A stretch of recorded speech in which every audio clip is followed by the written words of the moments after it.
es que un poco no sabía por dónde empezar y pensaba que era la típica clase que era un cajón desastre donde más o menos encajaríamos todo aquello donde o que en el resto de asignaturas no éramos capaces de abordar. Intentaré dar una versión muy tecnológica para acercar el conocimiento y la tecnología a aquellas personas que cada día estamos utilizando estas máquinas, pero que muchas veces no sabemos qué es lo que ocurre en su interior. Como todos sabéis, la ventilación mecánica se inició hace aproximadamente un siglo, de manera muy rudimentaria y en base a la invención de una válvula de presión que inicialmente tenía su origen en el manejo de la presión de los bidones de cerveza. Dicho esto, posteriormente evolucionó, pero su primera necesidad, como podéis ver en la imagen, fue hacia garantizar el acto anestésico y la administración tanto de ventilación como productos anestésicos durante las actuaciones quirúrgicas sobre pacientes. Posteriormente, debido a la necesidad de generar algún aparato que a través de un sistema de presión negativa, como podéis ver en la imagen, ventilase y mantuviera ventilado al paciente durante la famosa epidemia de polio, se generaron diferentes tipos de máquinas que asistían y ayudaban a los pacientes a respirar simplemente durante la fase más crítica y de parálisis del diafragma durante la infección por poliomielitis. Posteriormente, a mediados avanzados ya del siglo XX, hacia los años 70, se empezaron a generar los primeros aparatos que modulaban neumáticamente y de manera automatizada la gestión de la ventilación. Aun siendo aparatos extraordinariamente rudimentarios y básicos para el concepto actual que tenemos de la ventilación mecánica, garantizaban de manera automatizada la ventilación del paciente, liberando a alguna persona que estuviera simplemente sosteniendo una mascarilla o ejerciendo manualmente una ventilación manual. El gran salto de la ventilación mecánica, que es actualmente la cuarta generación en la que estamos, y este concepto lo desarrollaremos un poco más tarde, es el salto y la aparición de la ingeniería informática y las pantallas gráficas. Nos permiten hacer una evolución en forma de neumática, que dentro de un rato abordaremos, pero al mismo tiempo nos permiten visualizar la información y empezar a gestionar la información con referente a la ventilación mecánica de una manera completamente diferente. Y el crecimiento es exponencial y también así lo refleja la nombrosa bibliografía que existe al respecto. A partir de los años 80, con la aparición de la ingeniería informática, el desarrollo y avances tecnológicos, hay un salto de calidad muy importante que posteriormente también se traduce en la forma en la que gestionamos y manejamos la información de los ventiladores actualmente. Pero insisto, todo esto gira alrededor del concepto de la cuarta generación de ventiladores mecánicos. Y definitivamente, hacia los años 90, este salto y la evolución de la ingeniería informática, los chips y propiamente la programación en la que también es cierto que ha rodeado nuestras vidas, impregna la ventilación mecánica y se produce el gran salto de los modos ventilatorios, especialmente los más avanzados. Aquí empezamos a ver en los años finales de los 80, años 90, la aparición de numerosos modos ventilatorios extraordinariamente avanzados, extraordinariamente sofisticados, que cubren todos los aspectos relacionados con la ventilación mecánica y las necesidades del paciente crítico, que aumentan las posibilidades de sincronización, de disminución de las complicaciones asociadas a la ventilación mecánica, como por ejemplo los barotraumas, y que han marcado el presente y el pasado de todos aquellos que nos hemos relacionado con esto de mover aires para ventilar los pulmones de pacientes críticos. Pero si volvemos al inicio y nos fijamos en cuál es la tecnología que garantiza el suministro de gas de un ventilador, y en consecuencia, a través de ello, es la fórmula a que llegaremos a cuál es el tipo de neumática que está en cada uno de los ventiladores, nos daremos cuenta que la tecnología de suministro de gases básicamente proviene de dos orígenes. En función de que utilicemos una fuente de alta presión, como son los propios sistemas de oxígeno hospitalarios, que son sistemas cerrados de suministro de gases a muy alta presión que deben ser regulados a través de unas válvulas que dentro de poco veremos que están insertadas en el interior del cuerpo neumático del ventilador, o por el contrario, en situaciones de baja presión tendremos la capacidad de manejar estas fuentes de gases a través de una turbina o por el contrario y de manera ya muy residual a través de unos pistones. Dicho esto, nos ponemos a analizar qué significan las válvulas de alta presión y por otro lado, qué son las turbinas. Básicamente, y como he dicho, tenemos dos grandes orígenes o dos grandes sistemas tecnológicos que nos garantizan la neumática de un ventilador. Por un lado, el suministro de gas central, por otro lado, el suministro a través de un sistema de turbina. Cuando trabajamos con un modelo neumático de alta presión, básicamente lo que podemos ver es que existe un origen de aire y de oxígeno suministrado a través de las tomas del hospital, que van a parar al interior del cuerpo neumático del ventilador a través de unas válvulas mezcladoras servocontroladas que se llaman HPSV. En una cámara, normalmente una pequeña cámara neumática, se produce la mezcla del aire y del oxígeno en las proporciones que a través del ventilador hayamos programado. A partir de este momento, este flujo de gas es inyectado directamente al paciente a través de la regulación que proporcionan estas propias válvulas. Y en todo momento tenemos sistemas y sensores que nos garantizan la medición de la concentración de oxígeno y la medición de la presión. Cuando el gas es suministrado al paciente en la fase inspiratoria, estas válvulas se cierran cortando cualquier tipo de flujo. Mientras que en la fase expiratoria continuamos teniendo sensores de presión y de flujo que en cada uno de los ventiladores funcionan de manera más o menos parecida, pero tecnológicamente o con configuraciones diferentes, y también disponemos de una famosa válvula de sobrepresión común a todo tipo de ventiladores, que es la que garantiza, por ejemplo, en casos de tos o de aumentos bruscos de presión, la apertura automatizada y como consecuencia reducir exponencialmente el número de barotraumas que, por ejemplo, se producían con otro tipo de ventiladores mucho menos sofisticados en los años 60 y 70. Cuando utilizamos tecnologías de turbina, básicamente en el interior del ventilador existe un cuerpo, como el que podéis ver en la imagen, que en lo que vemos son una generación de aire a través de pequeñas celdas que se mueven muy rápidamente, gestionadas automáticamente por un chip y que funcionan en función de la demanda que genera tanto la programación como la demanda inspiratoria del paciente. O incluso que tienen la capacidad de acelerarse y desacelerarse muy rápidamente en función de las demandas que pueden originar, por ejemplo, las fugas durante la ventilación no invasiva. Por cierto, estas turbinas actualmente no tienen por qué ser extraordinariamente grandes. Muchas veces son muy pequeñas, lo que pasa es que tienen la capacidad de girar de una manera extraordinariamente rápida. Entonces, ¿cuáles son las diferencias de ambas tecnologías? ¿Cuál es la diferencia entre unas válvulas para generar o para gestionar alta y media presión en comparación con la tecnología de turbina?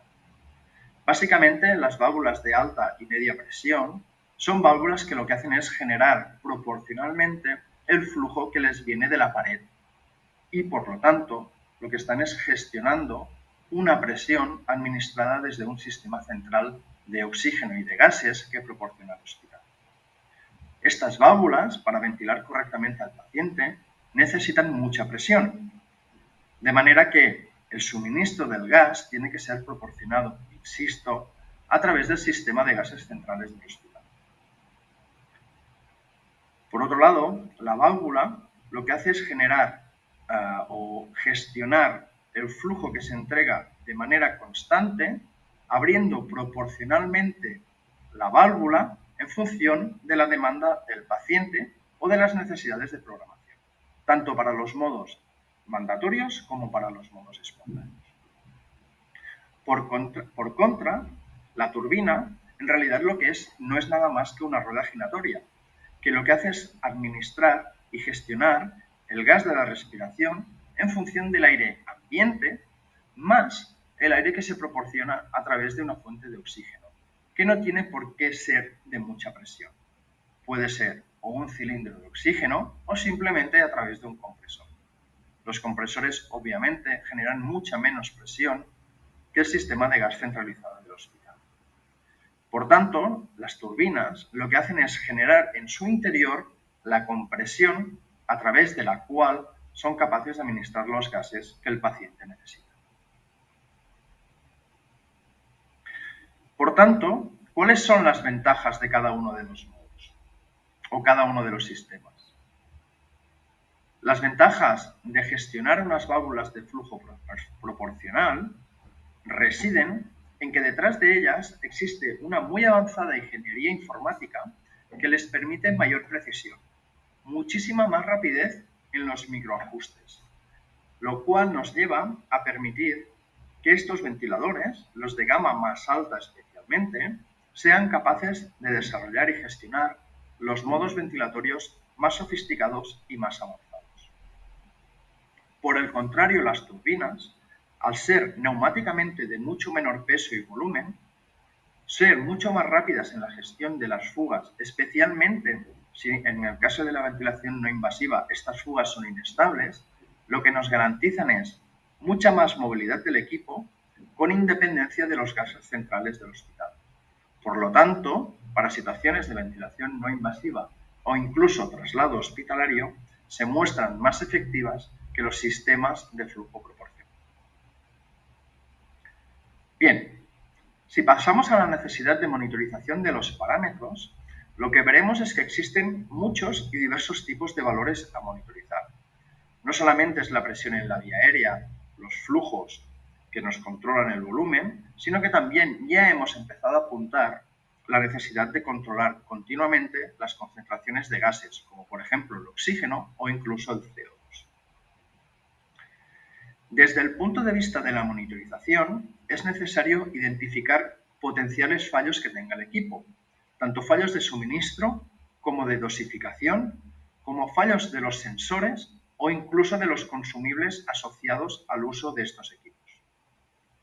Por contra, también tenemos la necesidad de monitorizar al paciente, no solamente para identificar y saber y gestionar el tratamiento y la estrategia ventilatoria, por lo tanto la terapia, sino las complicaciones que este paciente pueda estar teniendo. Por lo tanto, vamos a necesitar también no solamente ver las curvas y los valores de datos como por ejemplo la presión, el flujo, los gases o incluso la oxigenación del paciente. ¿De qué manera lo hacemos? A través de los sensores. Todos los ventiladores mecánicos que existen en el mercado, en su interior tienen diferentes tipos de sensores. Y estos que vemos en pantalla son los diferentes tipos de sensores que utilizan cada uno de estos ventiladores. Vamos a ver un poco cada uno de ellos. Los sensores de medición electroquímica lo que hacen es exponer una serie de iones al paso de la electricidad. En función de este paso, existen unos cambios a mayor o a menor de la presión parcial de oxígeno, que se deben en función al paso y a la carga de la corriente eléctrica. A partir de aquí, existen toda una serie de reacciones más o menos combinadas que los ventiladores son capaces de monitorizar. Y en función de ello, regular y administrar los gases que el ventilador está gestionando por un sistema de alta o baja presión. También tenemos los sistemas piezoeléctricos que más o menos consisten en crear una cierta resistencia, por ejemplo, al manejo de la presión. A través de una inducción eléctrica se producen resistencias sobre los materiales. Esta es una forma de aplicación de un cierto estrés mecánico. Es decir, cuanto mayor es la presión del aire, mayor es la resistencia que se produce, generándose desplazamientos en las piezas, desplazamientos que se llaman piezoeléctricos, que son detectados por el ventilador y son monitorizados. Y posteriormente se nos muestran en pantalla para que tomemos las decisiones oportunas. Existen también los sistemas llamados de anemometría térmica o de hilo caliente. En este caso, este tipo de sensores que muchos de vosotros sois capaces de reconocer, lo que hacen es calentar un pequeño material. En función de la velocidad a la que pase el gas por encima de esta fibra, se produce una transferencia térmica de calor entre la pieza calentada y el aire. A medida que aumenta o disminuye el flujo de gas, la pieza térmica se enfría o calienta. Y esta es una muy buena manera de tener un objetivo constante de temperatura, normalmente sobre unos 180 grados centígrados, que en función de su desplazamiento durante el paso del aire, el ventilador es capaz de detectar el flujo de aire que ha pasado por ahí. También tenemos, como medida más moderna, la medida paramagnética, por ejemplo, de oxígeno. En este caso, lo que hacemos es provocar unas ciertas oscilaciones en las amplitudes eléctricas que pasan por dentro del sensor y en función de la cantidad de carga de oxígeno se producen unas desviaciones que permiten medir esta amplitud. De manera que las concentraciones de oxígeno pueden ser no solamente detectadas, sino que son monitorizadas. Y por último, algunos gases son medidos a través de la tecnología denominada espectroscopia por absorción de infrarrojos. Básicamente consiste en que tenemos una célula emisora que es capaz de lanzar un infrarrojo. Este infrarrojo es cruzado por el gas y detectado en el otro lado.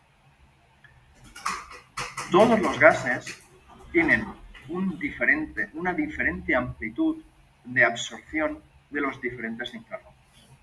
En función de la carga, por ejemplo, de CO2 que existe en el interior de un gas, como sabemos a qué amplitud es detectado este CO2, lo que vemos es que las diferentes concentraciones provocan distorsiones en la transmisión de los infrarrojos a través del aire.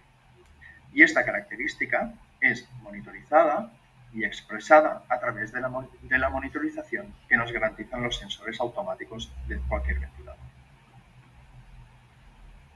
Lo que sí que es necesario es que todos los sensores que están dentro de un equipo tomen un patrón de referencia. Y el patrón de referencia se utiliza a través de la comparación. Este proceso que denominamos calibración es absolutamente necesario para cualquier ventilador en cualquier momento. Todos los equipos deben estar correctamente calibrados y en completa disposición de su uso inmediato. ¿Por qué? Porque si no lo hacemos, podemos encontrar desajustes como el que vemos en estos momentos en pantalla. Desajustes, por ejemplo, lineales en la expresión del tiempo, que nos pueden llevar a malinterpretar la información que nos están dando los ventiladores. También es necesario, cuando utilizamos sistemas de ventilación con espacio muerto, que el ventilador disponga de la información, por ejemplo, de las tubuladuras, de si utilizaremos material de humidificación activa y pasiva que generará o distorsionará las resistencias y la complianza del material, o, por ejemplo, nos generará espacios muertos que el ventilador debe compensar. Por ello, todos los ventiladores avanzados disponen de sistemas o bien automáticos en los que reconocen el tipo de tubuladuras con los que están trabajando y nosotros debemos informarles, o por el contrario, nos darán la oportunidad de hacer un chequeo de calibración no solamente del propio equipo, de fallos y fugas potenciales que pueda tener, sino de calibración de lo que comentábamos, la complianza, la resistencia y el espacio muerto de todo el material fungible con el que trabajemos, tanto si es reutilizable como desechable. Actualmente, además, la ley internacional obliga a que todos los ventiladores dispongan de su pasaporte internacional de reciclaje, de manera que al final de su vida útil, cualquier ventilador debe poder ser completamente desechado, reciclado, sin dejar sustancias ni residuos que contaminen el medio ambiente. Y todo esto se gestiona a través de un marco regulatorio que está absolutamente definido. Por defecto, y discúlpenme aquellos que no formen parte del mercado de la Comunidad Económica Europea, me referiré a cuáles son las condiciones en el mercado tanto español como europeo por ende. Y existen diferentes tipos de responsabilidades. La primera es la que afecta al fabricante, que va desde la fase de diseño, fabricación, comercialización, pero que no le exime de cerciorarse y tener controlada no solamente las conformidades, la trazabilidad, la vigilancia y garantizar las condiciones de uso del equipo durante toda su vida útil. Y que al mismo tiempo también es responsable de la fase final en la que se genere ese residuo, como acabo de comentar en la diapositiva anterior. Este marco regulatorio incluye a cualquier tipo de producto sanitario y se entiende por ello instrumentos, dispositivos, equipos, programas informáticos, material, artículos que se utilicen solos o en combinación, incluidos los programas informáticos destinados por su fabricante a finalidades específicas de diagnóstico y o terapia en las que intervenga su funcionamiento. Por tanto, cualquier tipo de equipo se estratifica en función de una clasificación de riesgo. En el caso de los ventiladores están clasificados en clase 2B. Y este es el grupo de equipos que son dispositivos no invasivos a largo plazo, emisores de radiación ionizante para monitorización de cuidados críticos. Esto nos lleva también a saber y reconocer que dentro de esta regulación no solamente se incluyen los productos sanitarios, sino que también se incluyen los accesorios, el material fungible y desechable con el cual trabajaremos.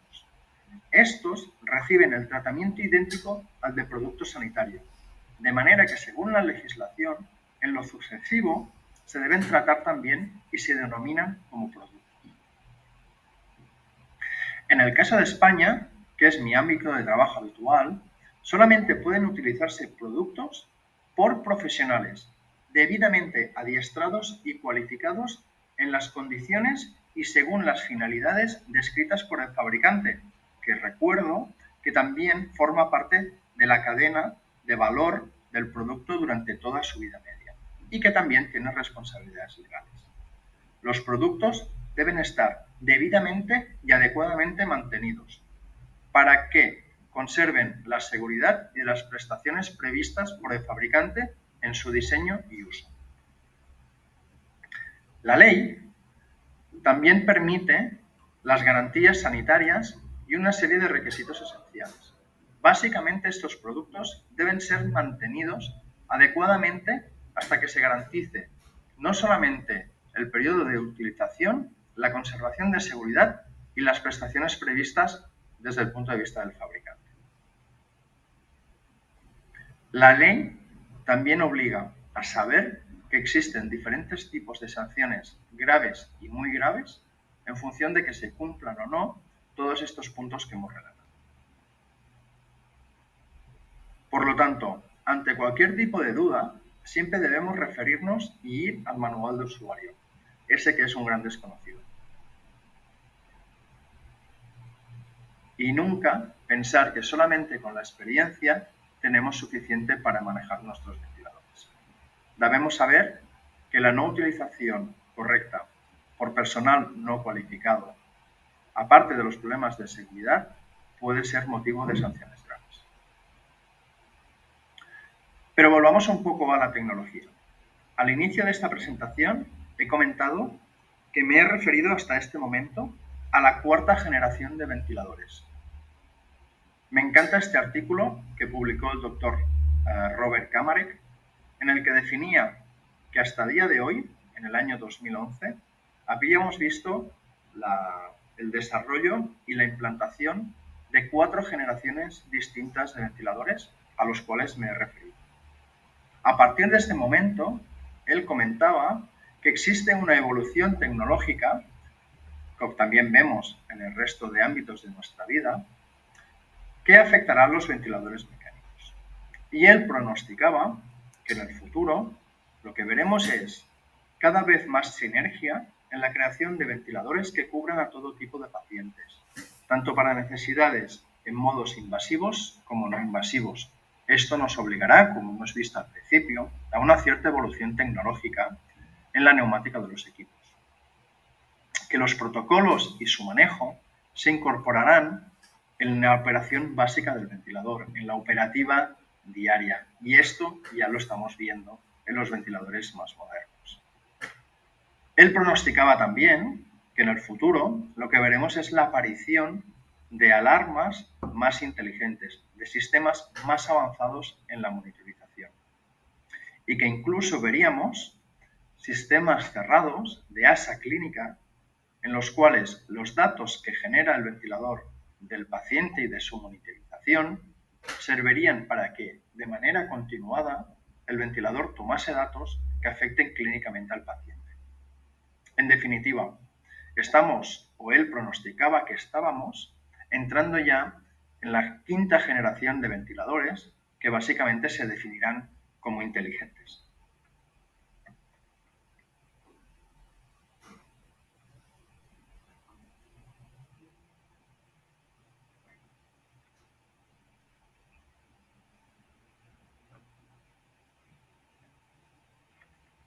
Bien, esto que comentamos de que los ventiladores tomen decisiones clínicas inteligentes y que se adapten continuadamente en función de los datos que genera el paciente terapéuticamente, esto ya es una realidad. Estamos empezando a vivir sistemas, desarrollos, algoritmos que toman datos del paciente para tomar decisiones a pie de cama de manera continuada. ¿Por qué? Porque, entre otras cosas, estamos entrando completamente en la era de la digitalización. La digitalización forma parte de nuestras vidas. Integramos y reconocemos información y esta información en el futuro la trataremos diferente. ¿Cuál es el presente y futuro inmediato que le espera a la evolución de la ventilación mecánica? La primera y evidente es que los ventiladores mecánicos ya no están aislados. Están integrados, aunque sea en la historia clínica del hospital, pero la integración va a ir a más. Se integrarán con los dispositivos, se integrarán con los monitores, se integrarán con las bombas, se integrarán con todo tipo de equipos e incluso con la historia clínica del paciente. A partir de aquí, estamos ya empezando a ver la creación y el nacimiento de algoritmos clínicos inteligentes. Algoritmos que nos permitirán ver y tomar decisiones a pie de cama y adaptarse a las necesidades evolutivas y cambiantes del paciente crítico. Y esto sucederá en un plazo relativamente corto de tiempo, en expresión de años. Veremos la creación de metalarmas, alarmas inteligentes, alarmas que se gestionen a partir de algoritmos, incluso basados en la experiencia de los pacientes actuales. Estas metalarmas, por ejemplo, no considerarán como importante la caída del volumen tidal o un aumento puntual de la frecuencia respiratoria, sino que harán combinaciones en las que verán cómo la caída del volumen, cómo la no adaptación de un paciente en un determinado modo ventilatorio, junto con determinados sucesos que ocurran en su hemodinámica, están advirtiendo de las complicaciones futuras de nuestros pacientes.